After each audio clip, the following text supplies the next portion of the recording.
ওভেনে একটি প্যান বসিয়ে আমি দিয়ে দেবো 1 চামচ ঘি।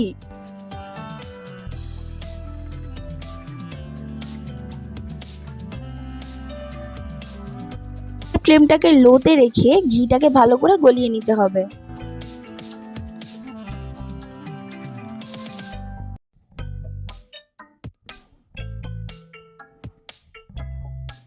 আমি অ্যাড করব কাজু ও কিশমিশ। এবার এই কাজু বাদাম আর কিশমিশটাকে হালকা করে ভেজে নিতে হবে।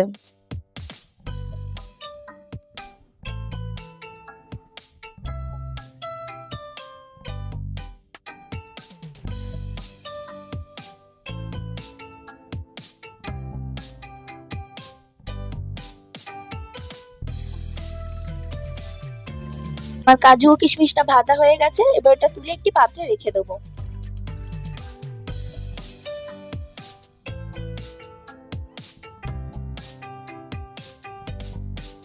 ওই কড়ায় আর 1 চামচ ঘি দিয়ে দেবো। এটা আপনারা আপনাদের আন্দাজ মতনই দেবেন।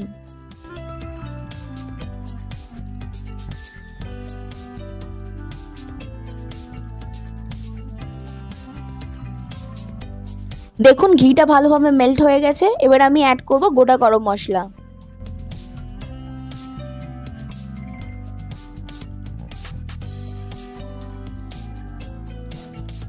গোটা গরম মশলাটাকে একটু ভালো করে ঘিয়ের মধ্যে ভেজে নেব।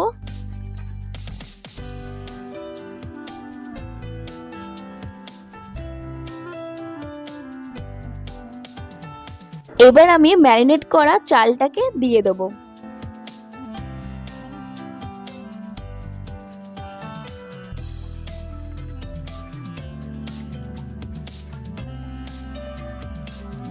দিয়ে ভালো করে নেড়ে নিতে হবে।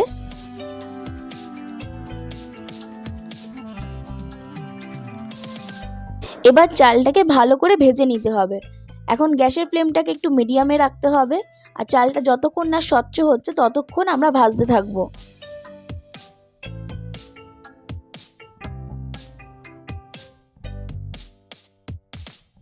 এখন চালটা আমাদের ভালো স্বচ্ছ হয়ে গেছে, মানে একটার সাথে একটা আর লাগছে না, ভালো ঝরঝরে হয়েছে। এবার এই চালের মধ্যে আমি গরম জল অ্যাড করব। এই জল নিয়ে আপনাদের কিছু কনফিউশন থাকতে পারে, সেটা আমি ক্লিয়ার করে দিচ্ছি। যেহেতু এখানে গোবিন্দভোগ চাল নিয়ে বা হাফ মিনিট আপনি ঢাকা দিয়ে রাখতে পারেন। লাস্টে ঘি অ্যাড করব, যাতে গন্ধটা একটু ভালো আসে আর ভাতটা যেন খেতেও ভালো লাগে। আর যদি দেখেন ভাতটা আপনাদের একটু গলে গলে গেছে, তাহলে ঢাকনাটা খুলে রাখবেন 5-6 মিনিট। ওইভাবেই রেখে দেবেন ভাতটাকে, দেখবেন ভালোভাবে ঝরঝরে হয়ে গেছে। দেখুন বন্ধুরা, আমি কিন্তু ভাতটাকে খুব হালকা হাতে নাড়ছি, কতটা ঝরঝরে হয়েছে। জলটা একদম সঠিক মাপে দিয়েছি বলে ভাতটা কিন্তু আমাদের দলা পাকিয়ে যায়নি, একদম ঝরঝরে হয়েছে। আমাদের বাসন্তী পোলাও রেডি হয়ে গেছে। আমি এই বাসন্তী পোলাওটা পনির